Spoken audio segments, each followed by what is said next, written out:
Hello, boys and girls. Guten Tag. This is Professor Stutzelheimer here to tell you today about liquid density. Liquid density. It's an awesome subject for science, so I will share it with you. Well, today, let's learn a little bit ahead of time. Liquid density. Well, density, what does that even mean? An object's density is determined by how tightly the atoms are packed together. Let us look at an example.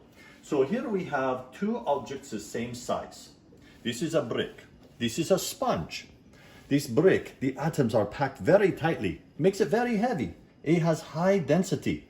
The sponge has lots of holes in it, and the holes are occupied by air. And so it has a very low density. It's not packed, the atoms are not tightly packed. So, if we're going to talk about liquid density, well, density will determine what will float.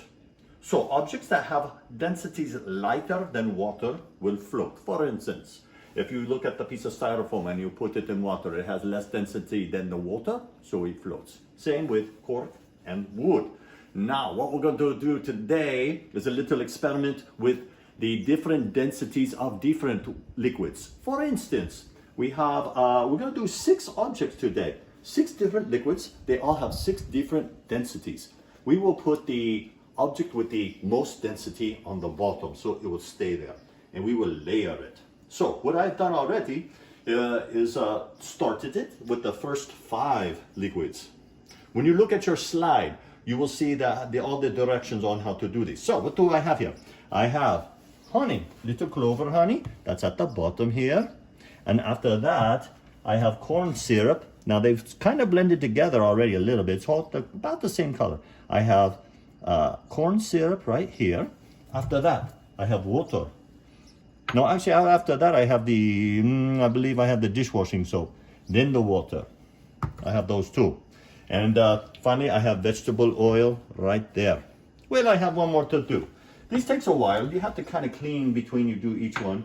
So I did this ahead of time. So the last one with the lightest density is going to be rubbing alcohol. So, which looks like this. And for this one, I'm going to put some red dye in. You can put in blue dye or no dye, but it just kind of helps make it look a little different. And so we'll put some dye in. And this is what's known as a baster, a turkey baster. And it's in your kitchen probably, and you can use this to put it in, make it easier for you. And you don't have to, but if you have one, I would definitely recommend it. Oh, how to use a baster? Let me show you how. So when you have a baster, you first push all the air out. You stick it in, and when you let go, it soaks it right back up. Pretty cool. So what we'll do is use that, and the directions say to pour it on the side here along the glass. That way it doesn't blend in too much. You just put in enough to get a layer. There we go. And boys and girls, there you have your 7 layers of liquid density.